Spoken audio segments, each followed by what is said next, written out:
Welcome back. I've got a review for a ghost story that I thought was surprisingly good, and that is The Other Side of the Door, 2016. It's an Alexander Aja production, which many of you probably know. Alexander Aja did High Tension, and he did the outstanding remake, The Hills Have Eyes. Directed by a guy named Johan Roberts, who I don't know much about his filmography. He's got a movie called 47 Meters Down coming out in 2019 that I think looks interesting.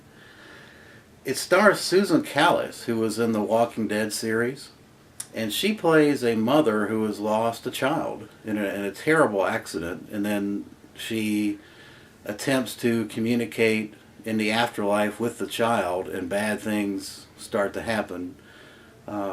The film brings nothing new to the genre. I mean, and a lot of the tropes that you've seen in Insidious or Babadook, inclusive of jump scares, is in this movie. But what this movie does have that I think makes it better than your average ghost story is the setting, number one. The setting is done in Mumbai, India, and I think the setting really helps the proceedings, gives it kind of an otherworldly feel. The acting is strong and compelling. That's always good. And it plays on really two of what I think are emotional tropes that it worked for me. And one is, of course, the loss of a child and that feeling that a father or mother has when you've lost a child.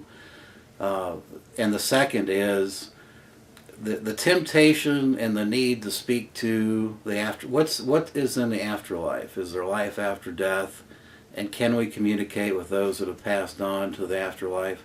Those two things, I think, those premises, I think, really help propel the story, along with the very surreal, otherworldly setting of Mumbai, India.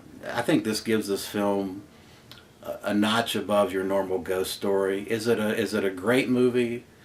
No, but I think it's a good movie, and I think it warrants at least one viewing, and certainly wouldn't hurt to be in your collection if you're a fan of these films. You can pick this up from Amazon for $13, I think. I bought this from Best Buy, which included this kind of the insert cover art, but that's the typical insert artwork that you're going to see if you look it up on the internet. I think it's a really taut, surprisingly good ghost story from 2016. I liked it a lot, and I recommend it. I give it a 7 out of 10. So if you're looking for a recent ghost story that's a notch above the rest, I would give The Other Side of the Door a shot. All right. That'll wrap up my review for The Other Side of the Door, and I appreciate you watching. Thanks.